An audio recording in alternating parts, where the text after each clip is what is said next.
3 ans d'amour, un vol à travers le monde, et elle m'a rendu ma bague parce que la chambre d'hôtel n'était pas assez romantique. Mon cœur battait la chamade alors que je planifiais une aventure pleine d'amour au Vietnam pour notre 3e anniversaire, marquant le même nombre d'années que ma petite amie et moi étions ensemble.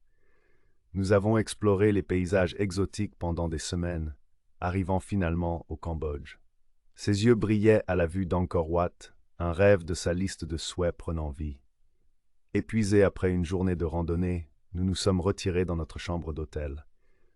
Alors que le soleil se couchait, je lui ai pris les mains, les regardé dans les yeux et lui ai fait ma demande. Un beau oui a échappé de ses lèvres, et nous avons scellé ce moment par un baiser. Mon cœur débordait de bonheur. Mais la nuit a pris un tournant cruel. Sortant de la salle de bain, ses yeux étaient remplis de larmes. Elle m'a rendu la bague, disant qu'elle ne voulait pas que le souvenir de sa demande soit dans une chambre d'hôtel. Un poignard de déception a transpercé mon cœur. Pour moi, cette demande était plus qu'un grand geste, c'était une promesse sincère de compagnie à vie. Je l'avais amenée à l'autre bout du monde, l'aidant à réaliser un rêve de longue date. L'essence de l'engagement ne devrait-elle pas compter plus que le décor? Le lendemain matin, alors que nous nous préparions pour notre excursion à la cascade, elle a demandé une demande meilleure. Comme une pièce de théâtre répétée, elle voulait une nouvelle chance.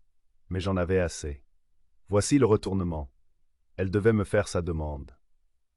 Après une introspection et les conseils d'un ami, je lui ai dit « C'était ma demande, et tu l'as rejetée. Si tu veux m'épouser, tu devras faire ta demande. » Je lui ai donné jusqu'à mon anniversaire en juillet pour agir, sinon je tournerai la page et passerai à autre chose. Sur un sentier de randonnée serein chez nous, elle m'a surpris avec une demande. J'ai dit oui. Est-ce que je fais une erreur? Peut-être. Mais je suis armé d'un contrat prénuptial et d'espoir pour plusieurs années heureuses ensemble. Si ça se termine, ça ne me coûtera pas plus que quelques centaines. Et sinon, eh bien, je vous tiendrai au courant. Votre conseil et votre soutien ont beaucoup compté pour moi. C'est facile de crier quitte là, mais entendre une perspective plus raisonnable a été vraiment utile. Merci, Zen Monkey.